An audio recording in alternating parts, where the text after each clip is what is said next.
Palmeiras 1, Chelsea 2. Chelsea are through to the semi-final of the Club World Cup. And if you watch, when I did my Club World Cup preview, when I went with my strongest 11 and what I'm expecting and so whatnot and everything, I talked about I'm really sure that we are going to get to group stage. You get me? But before we get into all the thing, let's first of all look at the 11 of this game or what happened in this game. Obviously, if you knew Caicedo didn't play because he was on suspension. Thank God we are going to have him in our next match. Romeo Lavia had an injury issue in that Benfica match, so he was not available. And then we started James, and then James picked up an injury in the warm-up, and then we had to include Andre Santos in the starting 11. So here is the 11 for the game. In that 11, I wasn't really confident with seeing James in the midfield. Honestly, Robert Sanchez in goal, Chalobah and Kobe as 5 and 6. I thought he would have gone with Tosin, given his performance for the last match. Malo Gusto, man, apart from that goal, I think Malo Gusto today, he was good defensively. Cucurella, Andre Santos and Enzo Fernandez in midfield. We have Pedro Neto up top. We have Kopama, then Leon Delap and Nkunku as the lineup. I think the lineup was solid, bar James that was in it before, but he picking up an injury, and thank God we are going to have Caicedo back. But one thing I have to give shout out to is Andre Santos. Before I get into anything I'll be talking in this video, Andre Santos, initially wasn't told he's going to start. Everything was impromptu. Started, and then he put up a very good shift. A very good shift. He was very good on the ball, in as much as defensively it doesn't give the Caicedo level, but when he's on the ball movement, his on the ball qualities is top notch. And I'm telling you, if we move into the Premier League with someone with a midfield of Lavia, Enzo, Caicedo, Esugo, and Santos, bro, we are going to be cooking next season. We are going to be cooking next season. And this match is a match I call a game. This match was night and day, because the first half and the second half, it doesn't correlate. If you watch what happened in that first half, we are really at it. We are firing all cylinders. We are really making attempts. It was a very comfy game in that first half. It was very comfy. You get me? In the first 11 minutes, we didn't really do much. We had no standout chance. But in the 16 minutes, Palma scores a goal, a very nice goal, which was assisted by Trevor Chalobah. He makes a move. Trevor Chalobah passed him. He drops his shoulder, turns, move into the 18-yard box, slots it in perfectly, and that is first goal. Sorry, his first open play goal since 14th January, brother. That's almost 6 months. Since 14th January, Palma hasn't scored an open play goal. Not like penalty, open play goal. A goal from open play. Palma hasn't scored it since 14th January. I was 1-0 up. I was Palma scoring the goal. Lord, is this the sign? Is this the sign? And this was pretty much the tempo in the first half. In the 18th minute, after that goal, we are confident, and we are really dealing with Palmeiras. 18th minutes, Palma again drifted into the 18-yard box, crosses, but he went for a corner. 19 minutes, corner taking, Cucurella was outside the box, takes a very good shot, which was saved by the goalkeeper. And then in the 32 minutes, Palma makes another cross, and he was moved for a corner. And the 33 minutes, the corner was taken, it was passed to Gusto moved to Palma gave it to Nkunku. Nkunku hoofed it. That was a very horrible miss from Nkunku, honestly. That was a very horrible miss. And that's genuinely the one thing that I didn't like in his game today. That's the only thing he did bad. Apart from that, Nkunku was I won't say solid, but he was alright. He looked more sharp than I saw him, during the latter stage of last season or this season or the ending of the league season in the Premier League. But I think he looked solid. Apart from that goal he missed, but the goal didn't really affect much how the game, the trajectory of the game. I had a lot of chances, multiple chances. But one thing that happened in the ending of the second half was Leon Delap picking up a yellow card. Now, that yellow card was not necessary. that yellow card at the ending of that first half was not necessary. Now he's going to miss the match against Fluminense. He's missing the match against Fluminense. I think our strikers need players. Now we have Joao Pedro, another hot-headed human being. The way they are picking up card, oh God, we need to sign one more striker so we'll make sure we are covered, because our strikers, all of them are madman. Look, Jackson just came off a suspension, and I love that Maresca is not starting him, not because he's not good enough, but I think he need to calm down, to instill discipline. Now he has a lot of competition. Look at Joao Pedro. Joao Pedro performance today was solid, which we'll talk in a minute. But he has a lot of competition. But with the way our strikers are moving, that yellow card that Leon Delap got was so unnecessary. Like, that yellow card was unnecessary. Like, there was no need for it. It was uncalled for. That yellow card was uncalled for. So I don't understand the whole yellow card. And after like that incident, the whole thing ended. So he's missing next match. I think Cole as well is missing next match. Well, like, Cole has been good, but we have Tosin, we have Chalu. I think we have options on the left in the centre back position. So I'm not really worried. I'm not even worried about Delap missing next match. But now here is where the game changes.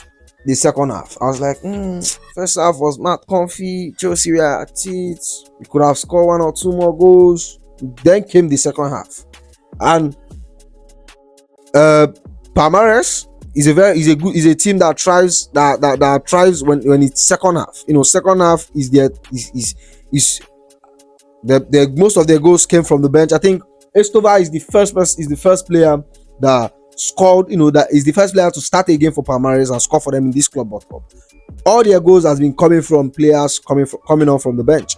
And those people, they attacked us in the second half. They were at it. They were really, really at it. I was like, the second half, I didn't really understand what happened. Because in the 53 minutes, that was when Estêvão got his goal. That goal, oh my goodness. What the hell was Sanchez doing? Because I don't understand that, brother. In as much as I don't blame him, but I kind of blame him. Man. I kind of blame him. That goal, he didn't position how he was supposed to position, and this is my problem with him. You get me? But apart from that, Sanchez he was really all right. But that was his only dent in his game. And I'm not in any way saying that like I still want an upgrade on Sanchez. I still want Sanchez sold. I don't even need him to be a backup. I still want him sold. You get me, boy? He has been solid. I think he made some few saves in the first half as well. But apart from that positioning, like, look at the positioning. Do you see the positioning?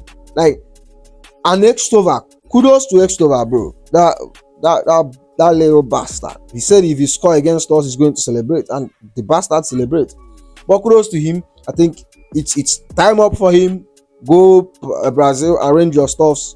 Come join us. It's time up, baby. It's time up. Join the future. You get me? Obviously, he cannot represent us in the Club World Cup.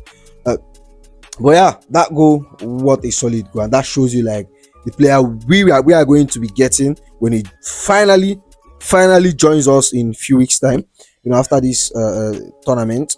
But the second half was night and day, man. It was really, really night and day. I think Palmeiras were really at it. They had loads of chances in that second half. Loads of chances. I was like, God, please.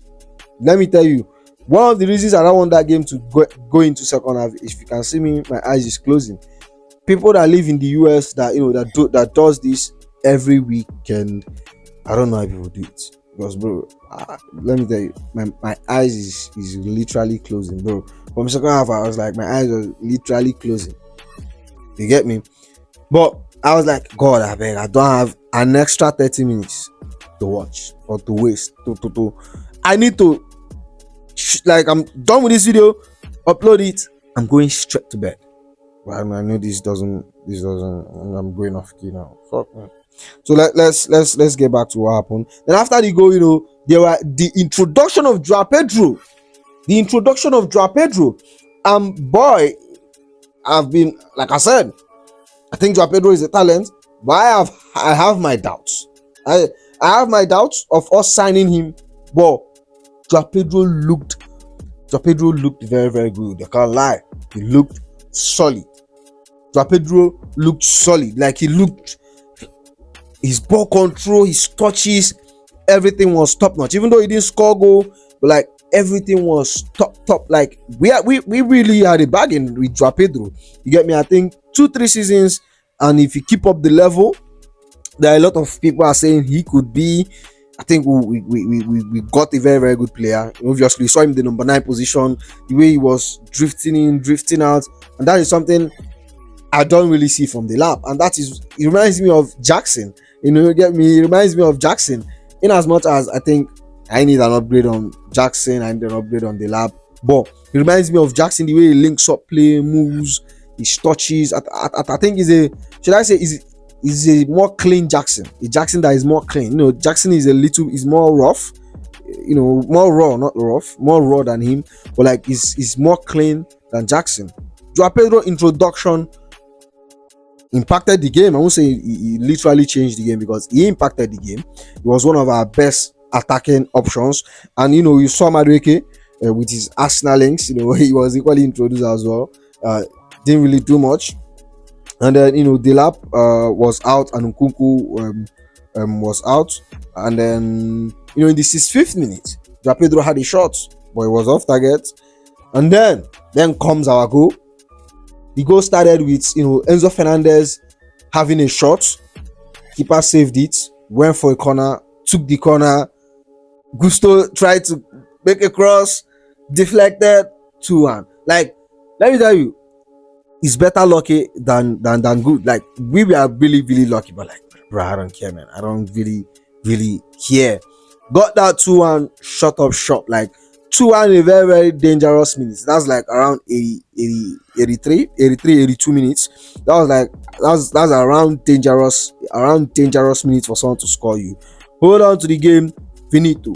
Won the match. Kudos to the boys. Are like, we are moving into the semi-finals. And like I'm saying, we could win this. We could win this. We are meeting Fluminense. With all due disrespect, should I say, oh no, respectfully, apart from Thiago Silva, don't really know much of their players, and we should be winning them. See, we cannot spend $2 billion, £2 billion, and we can't win Fluminense. No. We should be beating them, and we should be looking out for PSG or Real Madrid, anyone we meet in the final. We should be looking out for PSG or Real Madrid, anyone that comes in the final. I think tomorrow they will be playing. We are going to meet in Fluminense. Obviously, I don't know the date. I'll check the date, but we should be looking out for that final. Eyes on the final. This is road to final, bro. Road to final. Eyes on the final. But now, I will give out my standout players. First on my list is okay. I forgot to mention Santos came out in the ending minutes, and Isugo came in. My standout players is Santos. Obviously being called upon. As late he was, starting the match. That was surprising. I was surprised to actually see him, and then it was said that James had injury. He had a very, very wonderful performance. 7.1 rating by SofaScore. Played 89 minutes. Had completed 36 of his 40 passes. Accurate passes. He had 56 touches. Let me check his defensive. He had 1 shot blocked. Duels won 3-on-3. He attempted 3 duels and he won 3 of them, but he lost possession a few times. He fouled once, 1 clearance, 1 interception, 5 tackles. Solid performance, and like everyone knows. Like, is this not like a surprise? Not shocking. It's not like, oh, but like we know what we are getting from this brother. We know what we are getting from him. We know what we are getting from Santos. We know the quality he has, and that's why a lot of us has been crying out to like see him. Obviously, I was like, I didn't want to risk it. No experiment. I think I was like Moresca should go with what he knows. We still have the preseason to experiment. But Santos came in, killed this game for me. His touches, like, he slot into the team perfectly. You think he has been here for like ages. Obviously he has been here for ages, but like not under Moresca. He hasn't played much. But Santos was really, really, really solid. The second player for me was Sanchez. Now hear me out. I am not a big fan of Sanchez. And if you have been watching me, I call this brother Shaky Sanchez, because that brother, he shakes in crucial times, which he did. But Sanchez, for me, he stand out good and he stand out bad. Apart from that goal, I think he made a lot of saves for me. I think there are some few improvements. You get me? But I'm not saying keep him. I'm saying the improvement is good. Just sell him. Bring in someone new. Bring in a different goalkeeper. Is it Mike Mainium? You guys decide to keep Petrovic. Anything you just want to do. I just don't want to see Sanchez there next season. But he was really, really solid, in my opinion. Now we move on to Joao Pedro. Bro, his introduction into that match was really, really something else. He came in and then he dropped a 7.2 rating. 7.2 rating. Played for 36 minutes. Had one shot on target. Had one shot off target. Dribbled 2 successful dribbles. 23 touch. Completed 11 passes out of 13. Made one cross which was not really, really accurate. But he lost possession a few times. Duels and like he looked solid.